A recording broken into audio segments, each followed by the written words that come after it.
प्रिय छात्रों, आज का टॉपिक है बीएससी पार्ट थर्ड ईयर का राजस्थान के संकटग्रस्त पादप एंडेंजर्ड प्लांट्स ऑफ राजस्थान। हम जानते हैं कि एंडेंजर्ड प्लांट्स वे पादप होते हैं जिनका कि नियर फ्यूचर में विलुप्त होने का खतरा होता है या उनकी जातियों की पादपों की संख्या धीरे धीरे कम हो रही है और ये धीरे धीरे कम होते होते विलुप्ति के कगार पर पहुंच जाते हैं। ऐसे पादप संकटग्रस्त पादप कहलाते हैं और ऐसी जातियां संकटग्रस्त जातियां कहलाती हैं। राजस्थान में भी अनेक संकटग्रस्त पादप हैं जिनको कि हम अगर भविष्य में कंजर्व नहीं करेंगे, संरक्षित नहीं करेंगे तो ये भी विलुप्ति के या नष्ट होने के कगार पर पहुंच सकते हैं। अतः इस प्रकार के महत्वपूर्ण पादपों को, जो कि अपन की बायोडाइवर्सिटी के लिए वेरी इम्पोर्टेंट हैं, उनको बनाए रखना प्रकृति में ये अपना सबका कर्तव्य है। अगर इन्हें संरक्षित रखने के लिए इन प्लांट्स को अनेक उपाय किए जा रहे हैं। जो ये पादप राजस्थान के हो या यहाँ राजस्थान के पड़ रहे हैं, चाहे प्लांट्स कहीं के भी हो, उनको संकटग्रस्त स्थिति में पहुंचाने के लिए दो महत्वपूर्ण कारक हैं: प्राकृतिक कारण व मानव जनित कारण। इन दोनों कारणों से पादप जातियाँ कुछ पादप जातियाँ विलुप्त हो रही हैं और विलुप्ति के कगार पर पहुंच चुकी हैं और कुछ विलुप्त हो चुके हैं। इनमें से जैसे राजस्थान की बात करें तो कॉमीफेरा, टेकोमेला अंडुलेटा, एफिएड्रा फोलिएटा एंड बोदेन कोगुरेंस मुख्य एंडेंजर्ड प्लांट्स हैं राजस्थान में। Reasons for extension of species, इनकी अगर कारण की बात करें तो ये मुख्य रूप से मैं बता चुका हूँ कि दो कारण इसके लिए जिम्मेदार हैं। नंबर फर्स्ट, नेचुरल कारण, जो कि प्राकृतिक रूप से होते हैं और किसी के बस की बात नहीं होती है इनका होना। अगर प्राकृतिक कारणों से अपनी वनस्पति को कई बार काफ़ी नुकसान पहुंचता है, जैसे ज्वालामुखी के फटने से या उल्कापिंडों के गिरने से उस भूभाग की विशेष की जो जातियां होती हैं, प्रजातियां होती हैं, वो विलुप्त हो जाती हैं और जिनसे कि जो इस प्रकार के कारण हैं ये नेचुरल कैलेमिटीज के, जो इनसे कि एक साथ उस क्षेत्र विशेष की सारी जातियां विलुप्त हो जाती हैं। पृथ्वी पर आनुवंशिक रूप से भिन्न पादपों की कमी में उपलब्ध पादपों में अंतःप्रजनन की प्रक्रिया के फलस्वरूप जनन क्षमता में कमी आ जाती है, जो कि इंटरब्रीडिंग डिफरेंस कहलाती है। इस प्रक्रिया से अंतःप्रजात वंशक्रमों में जनन क्षमता धीरे धीरे इतनी कम हो जाती है कि ये जातियाँ विलुप्त हो जाती हैं। जैसा कि हम समझ पा रहे हैं कि पृथ्वी पर जब आनुवंशिक रूप से भिन्न, जेनेटिकली रूप से जब भिन्न पादपों की जब उपलब्धता में कमी आ जाएगी तो उसके फलस्वरूप क्या होगा कि इंटरब्रीडिंग डिफरेंस, अंतःप्रजनन डिफरेंस हो जाएगा, जिससे कि इनके अंतःप्रजात वंशक्रमों, इनब्रेड लाइन्स में जनन क्षमता धीरे धीरे इतनी कम हो जाती है कि जातियाँ विलुप्त हो जाती हैं। एंथ्रोपोजेनिक रीजन्स में कि अवैध हत्या, अवैध शिकार करना या प्लांट्सों की अंधाधुंध कटाई करना भी एक इम्पोर्टेंट फैक्टर है जिसके कारण कि पादप हैं वो संकटग्रस्त स्थिति में आ रहे हैं। मनुष्य अपने आर्थिक महत्व के लिए या अपने विशेष महत्व के लिए इन पौधों का शिकार कर रहा है, जिससे कि ये पौधे नष्ट होने की या संकटग्रस्त स्थिति में आ रहे हैं। लॉस ऑफ हैबिटेट्स, इनके आवासों का लॉस हो रहा है, चाहे वो कॉलोनाइजेशन से हो, चाहे रोड निर्माण से हो या फैक्ट्रीज से हो। इनके लॉस ऑफ हैबिटेट्स से होने से क्या है कि पादप भी संकटग्रस्त स्थिति में आ जाते हैं। आवासों का विभाजन हो रहा है। विदेशी जातियों के आयात एवं उनके नुकसानदायक नतीजे। विदेशी जातियों को जब हम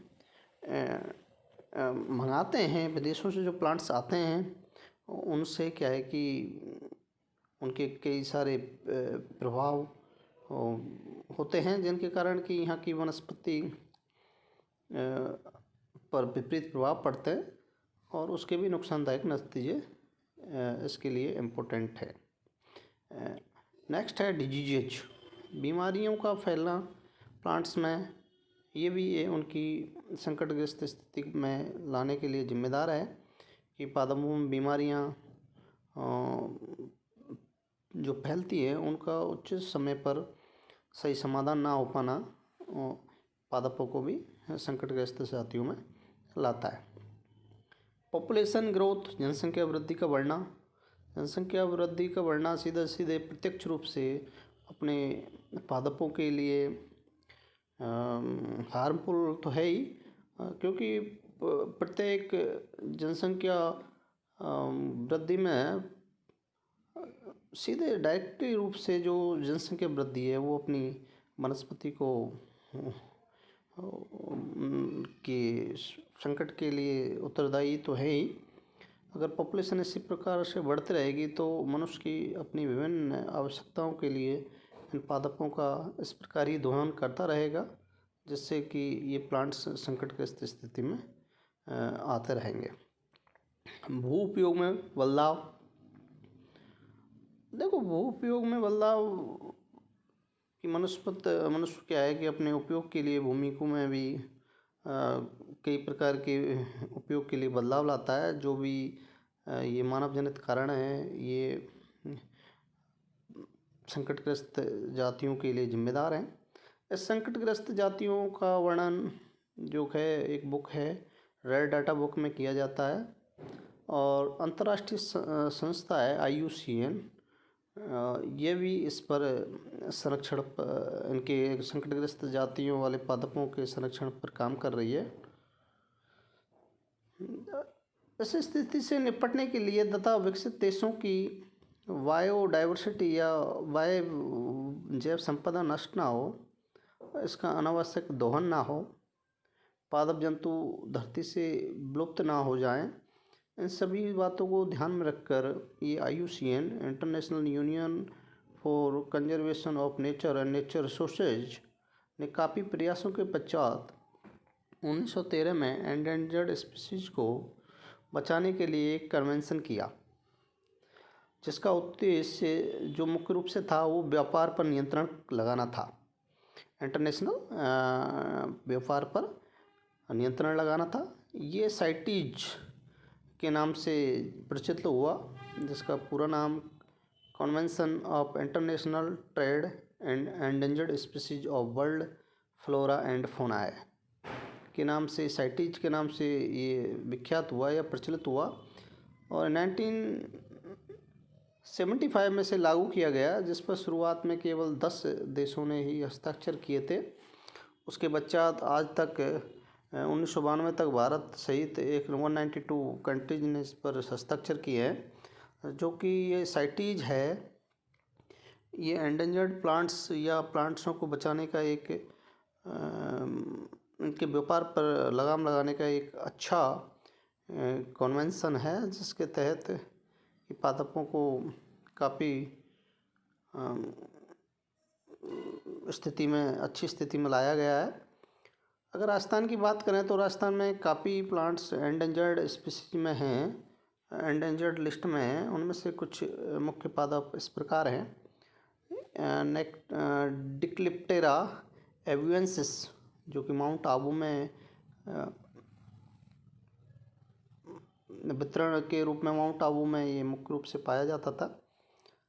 ये एक राजस्थान का एंडेंजर्ड प्लांट है, डिक्लिप्टेरा एवियंसिस। स्ट्रोवाइलेंथिस हर्बरजाई, ये भी माउंट आबू का।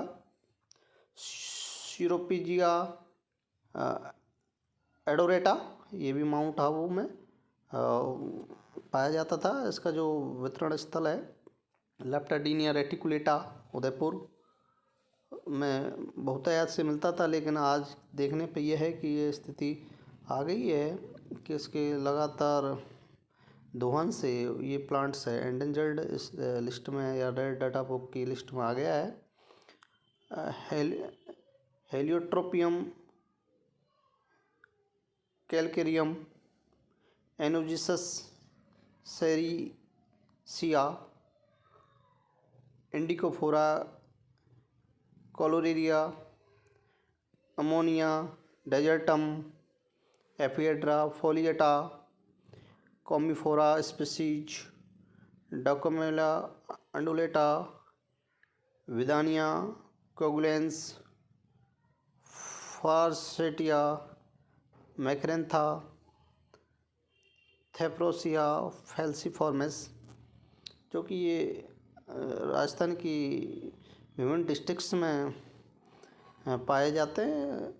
ये पादप मुख्य रूप से राजस्थान की एंडेंजर्ड लिस्ट में आ चुके हैं। अगर हम इनका बचाव नहीं करेंगे, हम अपने आप को या अपने समाज को इसके पादप जो लुप्त हो रहे हैं इनके बारे में नहीं बताएंगे उनको कि इनके लुप्त होने से क्या क्या अपने आगे दुष्परिणाम हो सकते हैं, तो ये पादप इसी प्रकार से विलुप्त होते रहेंगे और ना जाने कितने पादप इस एंडेंजर्ड लिस्ट में सम्मिलित हो जाएंगे। अतः हम सबका ये परम दायित्व है कि हम अपने समाज परिवार को सबको जागरूक करें और इस अपनी जो वन संपदा है इसके महत्व के बारे में उन्हें बताएं और ये विलुप्त होते पादपों को, एंडेंजर्ड होते प्लांटों को इस स्थिति से बचाएं। Thank you.